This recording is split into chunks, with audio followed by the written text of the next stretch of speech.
অনেকদিন পরে বাংলাদেশে একটি নির্বাচিত সরকার একটি বাজেট দিতে যাচ্ছে, একটি পরিকল্পনা দিতে যাচ্ছে। এই প্রেক্ষাপটকে মাথায় রেখে যে আমাদের বিগত নির্বাচনে আমাদের যে ম্যানিফেস্টো এবং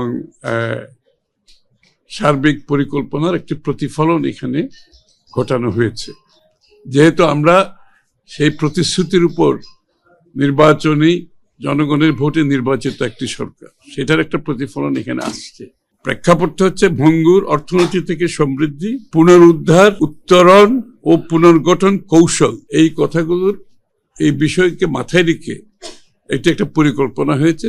এটার পরিপ্রেক্ষিতে একটি 5 বছরের ফ্রেমওয়ার্ক, একটা পরিকল্পনা হয়েছে, যেটা আগামী 5 বছরের একটা রোড ম্যাপ। প্রথম স্তম্ভ হচ্ছে রাষ্ট্র ব্যবস্থার সংস্কার। এই বিচার ও আইনগত সেবা সম্প্রসারণ, প্রশাসনিক ডিজিটালাইজেশন, আইন প্রয়োগকারী সংস্থার সক্ষমতা বৃদ্ধি, সরকারি বিনিয়োগ ব্যবস্থাপনা আধুনিকীকরণের উপর গুরুত্ব দেওয়া হয়েছে। Multi year public investment program চালুর পরিকল্পনাও রয়েছে।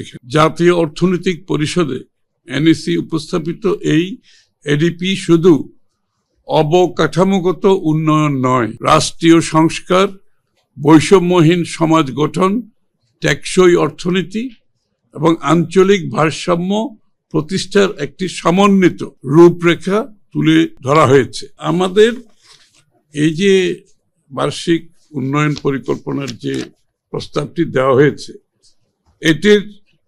এটাতে আমরা ধরে নিয়েছি একটি নির্বাচিত সরকারের সক্ষমতা অনেক বেশি থাকবে, এফিসিয়েন্সি অনেক বেশি থাকবে এবং এটার বাস্তবায়ন ক্ষমতাও বেশি হবে।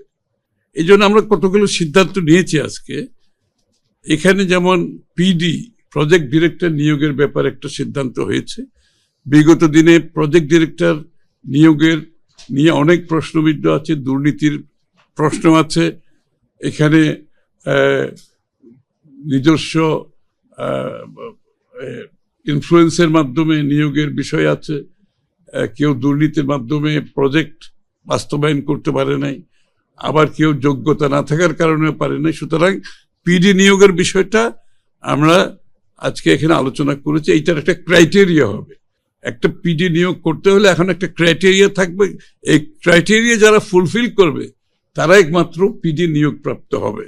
আমরা প্রকল্প শুরু থেকে বাস্তবায়ন শেষ পর্যন্ত এটার যে সময়সীমা, এটার উপর জোর দিচ্ছি এবং এটার প্রতিটি পদক্ষেপে, প্রতিটি স্টেপকে এটাকে মনিটর করা হবে। প্রত্যেকটি মন্ত্রণালয়ে একটি ড্যাশবোর্ড থাকবে। ড্যাশবোর্ডের মধ্যে প্রত্যেকটি চলমান প্রকল্পের কতটুকু অগ্রগতি হয়েছে এটা শো করবে। যেখানে অগ্রগতি হচ্ছে না, কোনো কারণে পিছিয়ে যাচ্ছে, সেখানে সাথে সাথে ব্যবস্থা নেওয়া হবে মন্ত্রণালয়ের পক্ষ থেকে। তো আমরা এখানে রিভিউ করছি সব প্রকল্পগুলো। এই রিভিউতে যেগুলো গ্রহণযোগ্য নয় সেগুলোকে বাদ দেওয়া হবে। আর যেই প্রকল্পগুলো একটা স্তর পার হয়ে গেছে, এখন আর পিছিয়ে যাওয়ার সম্ভাবনা নেই, সেগুলো কতটুকু বাস্তবায়ন করা যাবে সেটার উপর ফার্দার রিভিউ হবে। সেগুলো যদি ফার্দার বাস্তবায়ন করা সম্ভব হয়, বাস্তবায়ন করা হবে। যদি আমরা মনে করি সেগুলো বাস্তবায়নের মাধ্যমে দেশ লাভবান হবে না, জনগণ লাভবান হবে না, সেগুলো আমরা বাতিল করব।